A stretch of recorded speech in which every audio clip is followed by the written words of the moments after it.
Good morning. Thanks for your interest for the social research call. I'm Maria, responsible for this call, and sitting next to me, Becca, responsible for the Connecta. The agenda for today will be as follows. We will be first giving an overview of La Caixa Foundation and the Social Observatory. We will after explain the social research call. After that, we will have a space for questions and answers, and we will conclude. Please remember that you can ask questions through the chat, preferably in English, and we will try to answer all of them at the end. La Caixa Foundation is one of the largest foundations in the world. It has an annual budget of 600 million euros in 2024, and it has 4 lines of action: social programs and calls, then science and cultural. We have also education and fellowships, and research in health. Now Becca is going to explain you the Social Observatory. Thanks, Maria. So the Social Observatory is one department of La Caixa Foundation, and we have 3 main areas of work. First, we fund social research through competitive calls and some studies that we commission on interesting topics that we have a particular interest in. Then we communicate the results of this research through publications, activities, and audiovisual content. And finally, we generate community among researchers and members of the social sector. So as Maria said, we have 3 calls. The first is the social research call, which Maria will explain a bit later. And I'm just going to give you some brief details about the Flash and the Connect call. So the Flash call, this call has been running in Spain since 2019 and in Portugal since 2020. They're survey-based projects that last up to 1 year. They can be funded with up to 35,000 euros. And the next edition will open in spring 2025. The next call we have is the Connect call. This call is currently only available in Spain. It's been running since 2021. It's now open to any topic, and it funds collaborations between research organizations and entities from the social sector. This call offers up to 90,000 euros in funding per project, and the next edition opens on the 23rd of October. So I'm now going to hand over to Maria, who's going to give you some more details about the social research call. Thanks, Becca. So I would like to, before starting, telling you that all this information will be available in the web and also the video recorded. So just bear that in mind that you don't need to take notes quickly. So the social research is a call that funds projects for 2 years for up to 115,000 euros. So this is the 7th edition, and we have the call since 2019 in Spain and since 2020 in Spain and Portugal. The projects need to be for any interest in Spain and Portugal, and the researchers need to be from any nationality, but based in Spain or Portugal.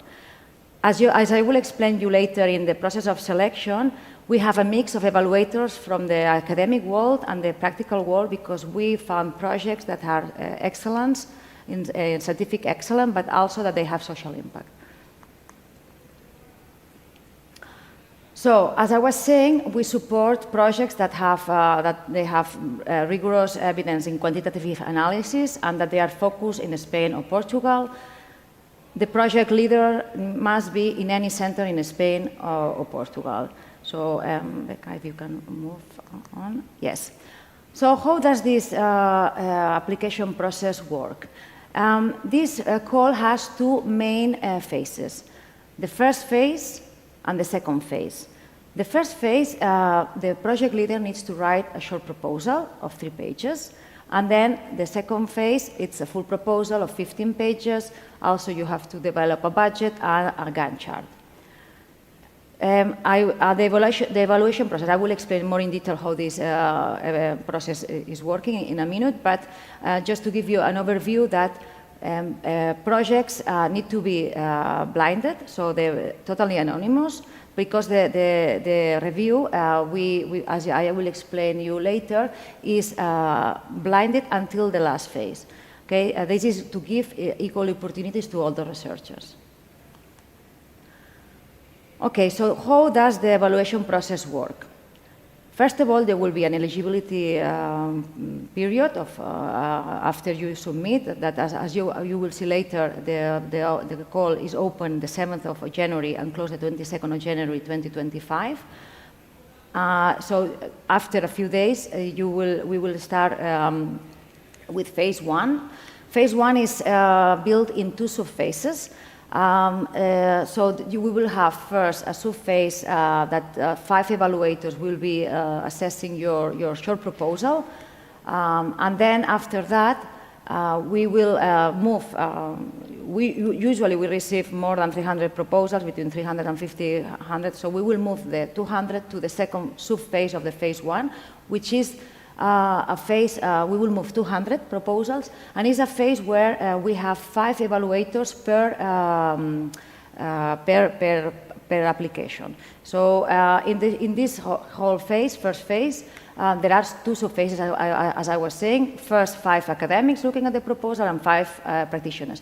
This is because we are very much interested, as I was saying initially, in projects that academically are very rigorous, potentially novel and very with a high excellence, but that they have social impact. So that's why we like to have the look of the practitioners in this first phase.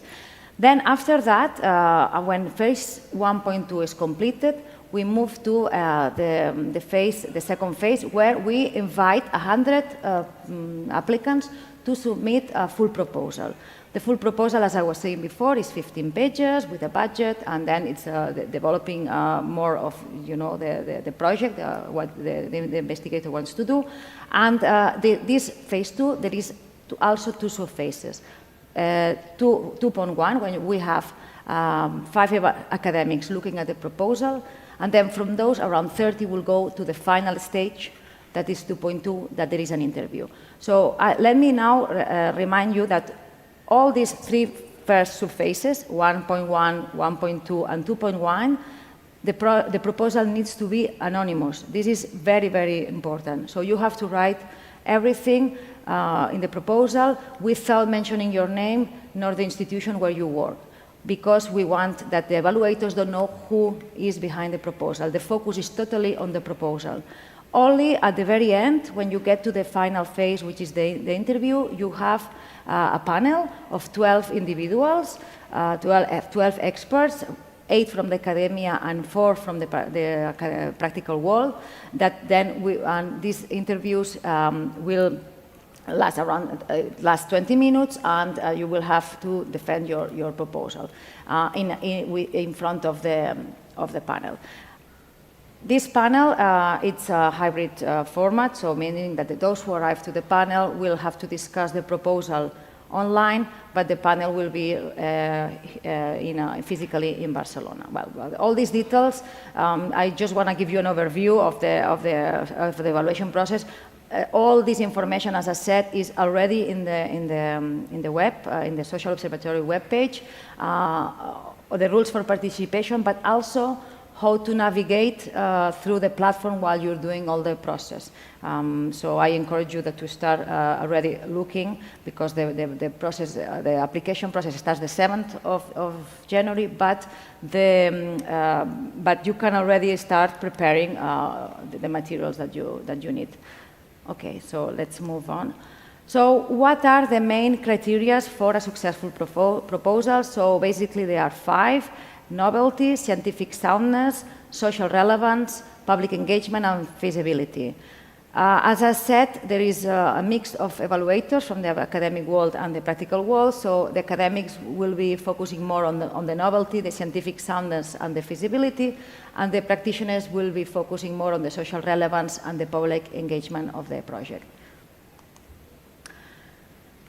So what is the selection process timeline?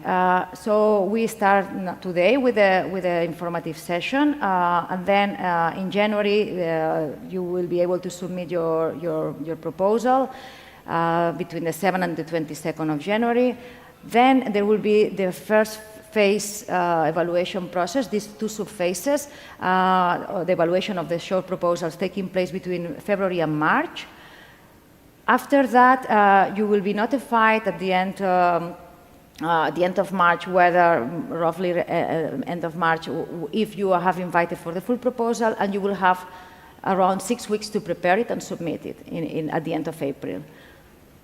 During the first part of May, we will have the evaluation of the phase 2.1 of the full proposals, and we will notify it around 4 weeks before of the panel whether your proposal has been successful to attend to the interview. The interviews will take place the 18th and 19th of June, 2025. And finally, the resolution of all the process of selection will be announced by the end of July. So just let me remind you some crucial steps for the proposal. Remember, everything needs to be written in English, and proposals must be anonymous. So both short proposal and full proposal. Another very, very important aspect is that the grant goes to a research center and the organization, and a very crucial step before you can submit your proposal is that the project manager of the organization where you work validates your proposal. They have to register into the platform before that, and they can already do that, so this is possible. So don't leave this process until the very end, because if your organization manager hasn't validated your proposal, you won't be able to submit. So yeah, it's very, very important. So let me, before we go to the question and answer session, give you an overview of the timeline for granted proposals. So this grant not only provides with the funds, the 115,000 euros, but also there is an accompanionship during the execution of the project that roughly it takes two months. You will have a kickoff session, in this case by the end of 2025, where you will meet with other grantees, and you will be explained how you will get the companionship. You will have different meetings with us to see how the project is evolving, and at the end you will present your results, and we will see which sort of dissemination might be more useful for you and help you on that. Because the social research call and all the calls that we have has in mind funding very high quality research, but that we are very much interested that this research gets to the public outside, to the policymakers, to the general public as well. So this bridge between academia and the external world is very important for us, and we try to help you through the process of your execution of the project to bear that in mind. So having said that, I think that, okay, so now we are going to move to the questions and answers. So we have some questions that people sent when they were signing up for this session. So the first question is it possible to have more than one project leader for one project? No, in this call, only one project leader is possible, although of course this person can work with a group of people, but all the submission and the follow-up, there is only one project leader that is responsible for it. Okay, and are there any quotas or specific topics that you're interested in funding with this edition? No, the social research is open to all topics within social sciences and humanities, so there is no preference for any specific topic. Okay, and is it possible to send my project in Spanish or in Portuguese? No, as we said during the presentation, it must be in English, and this is a requirement for the eligibility. We think that there are different reasons for that. One is that we use external evaluators from other countries to avoid conflict of interest. The second reason is that this call is open together in Spain and Portugal, so it makes like a common language for the two countries. And the third reason is that we think that at this level we are looking for projects that they have a international experience, and that the English then shouldn't be an issue for them. Okay, so we have a question from somebody on the chat that says, could you clarify the eligibility criteria for the applicants? Do they have to have their PhD from 2 years ago? Does that mean does that mean that individuals who have completed their PhD in the last year are not eligible? That's a very good point, and actually I forgot to mention during the presentation. So there is one all criteria for the project leader.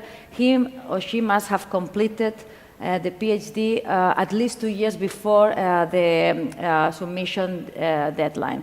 So it means that if you completed your PhD last year, you wouldn't be eligible. You need at least 2 years.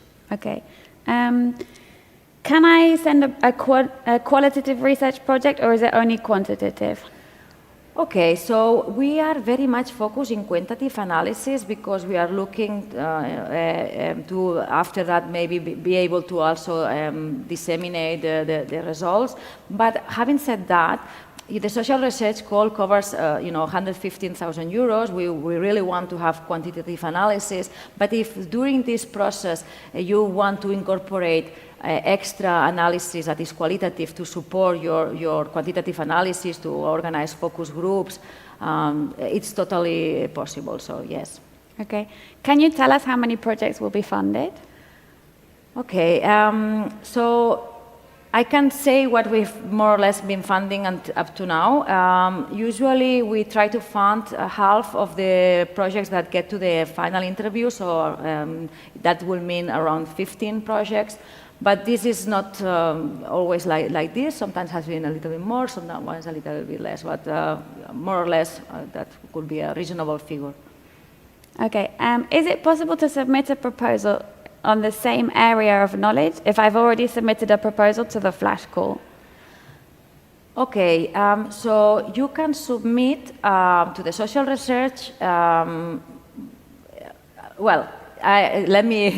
if you are now having a flash call running, so that you are working in a project that you were granted to you and you are still ready doing it, then you wouldn't be able to submit to the social research. This is one thing, but on the other side, if you, for example, submit it to the just recently flash call, you can submit again if you don't succeed in the flash call, because the resolution will be by the end of the year.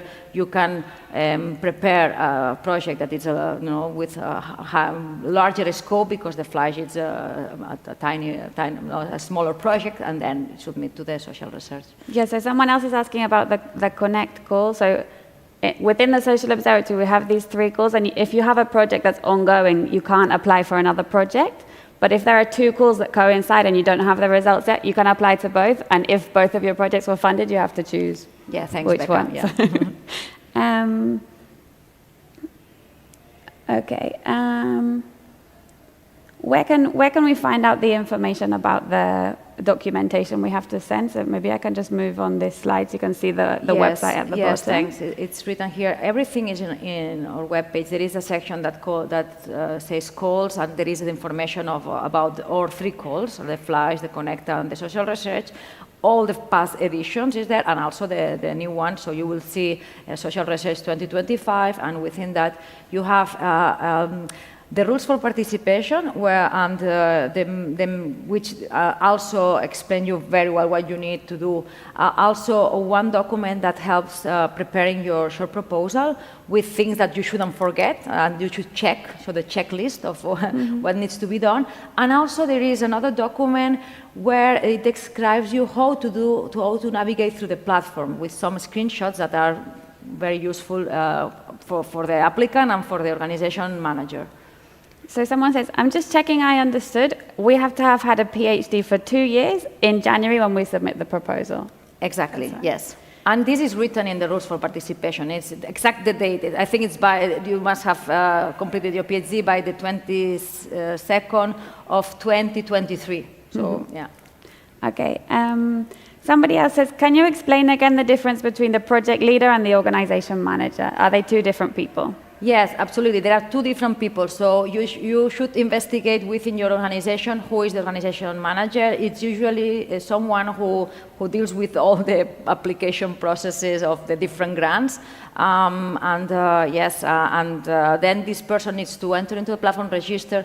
For most of you, you have already an organization manager because this call has been running for a few years, so it means that, this information is there. But very, very important point. Just make just sure check you know. with the university Yes, or with your research center.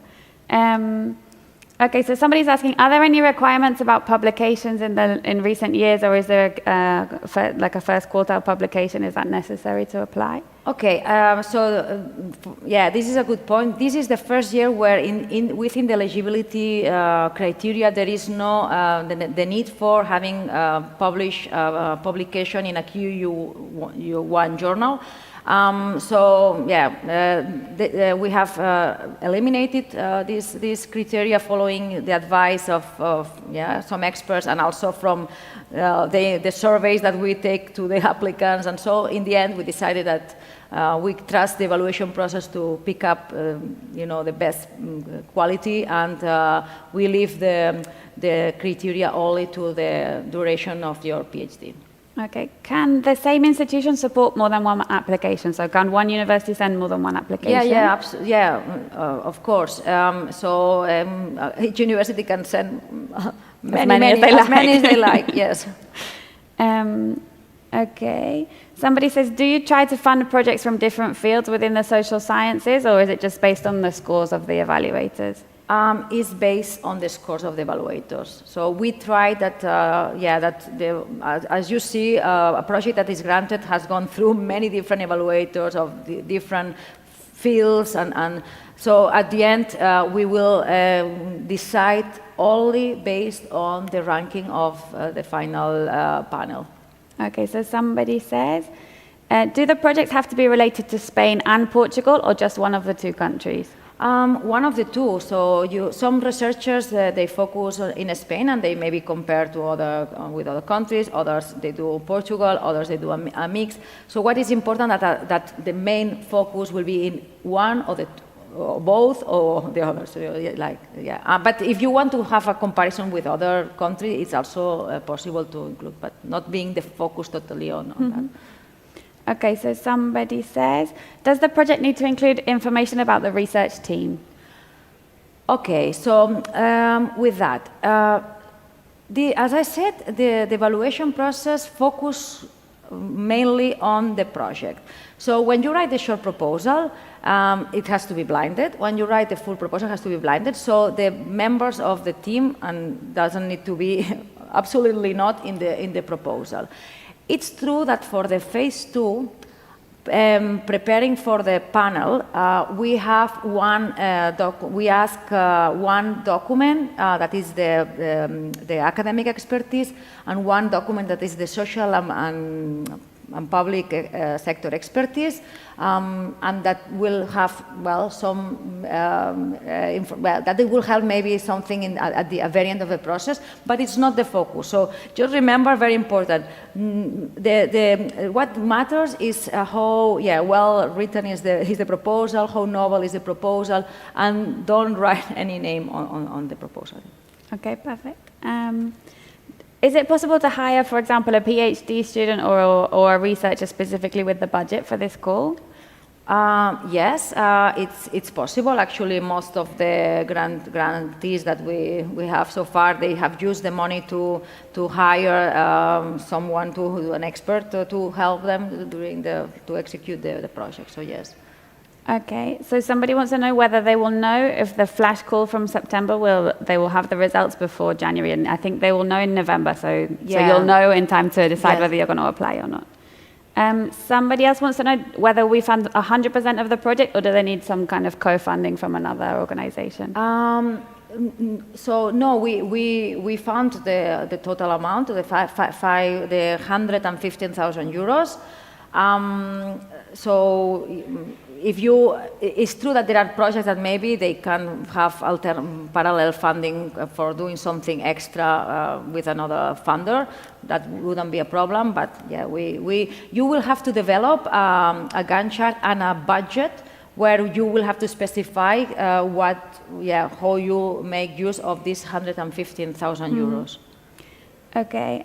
Somebody else wants to know, is there any limit to the number of researchers that can be involved in one project? I don't know whether that's a lower limit or an upper limit. No, there is no limit. It's totally up to you, the project leader, who decides with who wants to work. And they actually, I anticipate two questions that sometimes we get. These members of the team don't necessarily need to be from the same university where you work. They can be from anywhere. Just that it's very important that you know that we grant your research center, and then after that, if you work with experts that are located in other places, you will have to subcontract their services in a way. Mm-hmm. Okay. Somebody else wants to know, does my project have to be approved by the ethics committee of the university before I can present the short proposal? So I think that's not necessary. No, before the short proposal is not necessary, no thanks. Okay, is it possible to hire somebody part-time as part of the expenses in the budget? Yes, it's possible to hire someone part-time. This is up to you. As I say, you are very flexible in developing your budget. There are a few conditions that are written in the rules for participation. For example, the indirect cost cannot be more than 10% of the direct cost. That's one of the conditions that you need to apply. But for the rest, it's quite flexible. Okay, so somebody is asking, if somebody from my research group has an ongoing project, can I still apply? So is the restriction on the research group or just on the project leader? The restriction is only on the project leader, and also it must be a project that is well differentiated, no? So, but there is no problem of applying if you are participating in a team from another granted project. Okay, there were quite a lot of questions about what we can include in the budget, which maybe it's easier to look on the website. You have like more information about the budget there. I don't know if there's anything you want to add about the budget. No, I think that it's and if you have a specific, quite flexible. But if you have a specific question, just write to the email, and we will get back to you. And by the way, the development of the budget needs only to be done once you are invited to full proposal. So that's, I think, the beauty also of the selection process of the social research, that it has these two well-differentiated phases, so that we pick up, the best potential ideas and methodologically with the short proposal, and then you have time to develop a full proposal with a budget and the Gantt chart. So somebody just wants to check about the publication in Q1. So anybody with a PhD for more than 2 years can apply. They don't have to have any specific publications. That's exactly right. just double checking. Yeah. Okay. So somebody wants to know, in the 3-page short proposal, do we have to include information about the team, or does that just come later? That comes later. So when you are invited to write the full proposal, that will be the end of March, then you will be asked to write these two documents that I was mentioning before, which is the academic expertise and the social and public expertise. And that is where you have to explain who will be involved in the project and your team and so on. And this actually will only be looked at the last phase of the process, and it's a check. Always the focus is on the proposal. I mean, most of the focus is on the proposal. Yeah, The proposal needs to be blinded. I insist on this because this is one of the problems we get when we revise the short proposals and the full proposals, that we get still project leaders that they cite themselves. So that's not possible.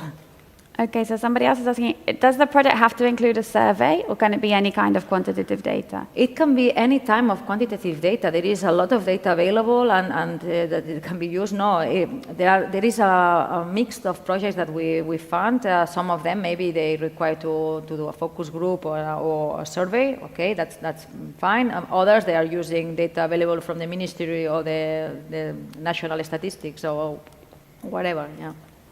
Okay. Is it possible to resubmit a project that I've submitted to previous editions with some changes or maybe some improvements? Yeah, of course, it's totally possible. We have actually successful cases that they have been in the interview twice and they manage the third time, so that's... it's always worth another try. Yeah. Okay, so and we have another question about whether the projects can be in Spain and Portugal or just one of the two countries, so maybe you could just go over that again. It's up to you. So there are researchers that decide to, because the call is open to Spain and Portugal, decide maybe to include both countries. But if you include only Spain or only Portugal, it's perfect. So that's, yeah. Okay, and somebody's asking some more questions about the organization manager and how can they know who this person is. I think if you send us an email, we can probably tell you if you have somebody who's registered, or you can ask within the university. Normally it's somebody in the research office of the university. And at the moment, I don't think we have any more questions. I don't have any coming through. One of the other questions that we had was, is it possible to move, if you move university halfway through the project, is that possible? What happens if that? Yeah, that's possible. We have that in the past. It's normal that if you are researching in a center, you might move during the execution of the project into another center. The only requirement is that we need that there is an agreement between the exiting center and the new center. And this is a template that we have already ready. You need to write why you want to move, and both institutions need to sign it. And so far, we have had this several times, and there was no problem. Okay, so we have another question. Can you tell us the success rate of projects in recent years? So how many do you fund, more or less? I think, so we received many short proposals. For example, last year we received 421 for short proposals, but only 100 go to full proposal. So from the full proposal, we've been funding between 13 and 18 projects. So, and more or less, as I said, if you arrive to the interview phase, more or less half. But we don't commit to any specific number because it also depends on the ranking and how the evaluators think that it makes sense, no? Okay. Somebody else is asking if the project is funded, does the funding go to the university or does it go straight to the researcher? The funding goes to the university, so that's why the organization needs to validate the project. And then the researcher will be using the funds from the university. Okay. Somebody else is asking, is it possible to put the salary of the project leader as an eligible cost in the budget or a part of the salary? Yeah, it's possible, and it's possible to have, this is written also in the rules for participation, a sort of a bonus of, I think it's up to 10% of the total direct cost. There is a possibility, yeah, but yes, it's possible. Again, somebody's just asking if we can repeat the email if they have any questions. So it's socialresearch@contact.fundacionlacaixa.org. So it's going to come up on the slide at the end, so you'll be able to see it. But it's also on the website. If you go to our website, you'll be able to find it there. So I like this question. Somebody's asking, what are the main mistakes and what are the things we should definitely not forget? So what are your main messages for today? Okay, so that was I had prepared for the conclusion. Main messages. So the application process, it's starting 7th of January and finishing the 22nd of January. And at 2 p.m. CET, so it means Spanish time. This is very important for the Portuguese, that it's 1 hour less in Portugal. So bear that in mind. It's 2 p.m. in Spain, 1 in Portugal. Okay, so that's that's very important. No? The other very crucial aspects are: remember proposal in English. Remember not to cite yourself or the research center where you work, so it must be anonymous. Find a way to write it. There are some examples in a document, in the checklist document that is on the web. There are some examples that can help you see what does it mean being an anonymous proposal. Then, very important, I think I have repeated that a few times, find out who is the organization manager from your institution. Make sure that he's registered, that he knows what to do. and that he has validated your proposal, because otherwise you won't be able to submit. You will get to the last day, the last hour, and it won't be possible. And it has happened in the past that someone couldn't submit because of that. So just, yeah, look very careful for the organization manager. Okay, can the university include overhead or indirect costs in the budget? The university can include up to 10% of the direct costs. So yeah, there is a condition, it's written in the rules for participation, but cannot exceed that amount. So when you build your budget, you must be, yeah, you must include that as a maximum. So otherwise you won't be able to submit. Okay, I think now we just have some very specific questions, so maybe we can leave it here, and these questions you can send them in an email, and then we'll be able to help you address your questions specifically. Okay, so I had prepared this, I don't know if you have seen it in the screen, this final slide, no, that with, I just set the information, no, the deadline is 22nd of January, and yeah, don't leave it for the last day. Well, and just thanks a lot for your interest in the social research call, and best wishes. Bye-bye.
you.